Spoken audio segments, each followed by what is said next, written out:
বর্তমানে বিশ্ববাজারে সোনার মূল্য যেভাবে বাড়ছে, এর একটা বিকল্প খুঁজে বের করার সময় এসে গেছে। আর আশ্চর্যের বিষয় হলো, এই বিকল্পটা আমাদের চোখের সামনে বহুদিন ধরেই আছে, কিন্তু আমরা অনেকেই এটাকে চিনি না। এর নাম পাইরাইট। সাধারণভাবে এটাকে সোনার মতো দেখতে হলেও সোনার তুলনায় এর মূল্য নেই বললেই চলে।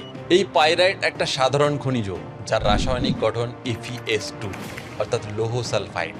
একসময় বহু সোনার খনিতে এটাকে দেখে মানুষ বিভ্রান্ত হতো, তাই এর নাম দেওয়া হয় ফুলস গোল্ড। এই পাইরাইট পৃথিবীর নানা প্রান্তে পাওয়া যায়, বিশেষ করে দক্ষিণ আফ্রিকা, স্পেন, চীন, পেরু ও ভারতের ঝাড়খণ্ড ও ছত্তিশগড় অঞ্চলে।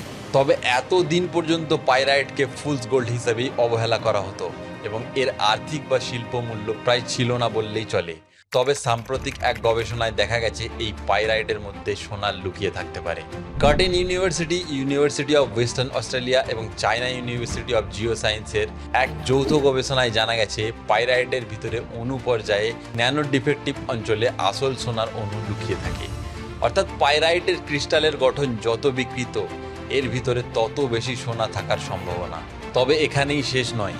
এই সোনা পেতে গেলে প্রচলিত প্রযুক্তি অনুযায়ী ব্যবহার করতে হয় প্রচণ্ড তাপ ও চাপ, যাকে বলা হয় প্রেসার অক্সিডেশন। এটা অত্যন্ত ব্যয়বহুল এবং পরিবেশের জন্য ক্ষতিকর একটা প্রসেস। তাই গবেষকরা এখন নতুন এক পদ্ধতির উপর কাজ করছেন, যার নাম সিলেক্টিভ লিচিং, যেখানে একটা বিশেষ দ্রবণের মাধ্যমে শুধুমাত্র সোনাকে আলাদা করা যাবে, মূল খনিজকে নষ্ট না করেই। বাংলায় একটা কথা আছে না, চকচক করলেই সোনা হয় না, কিন্তু এই গবেষণা প্রমাণ করলো চকচক করলে সেটা ফিউচারে সোনাও হতে পারে। পাইরাইটের মতো অনেক বস্তু হয়তো আমাদের চারপাশেই ছড়িয়ে আছে, যেগুলোর সময় মতো তথ্য, গবেষণা আর বিজ্ঞান ছাড়া চেনা অসম্ভব। আর সেই জন্য দরকার এরকম ইনফরমেটিভ কন্টেন্টের।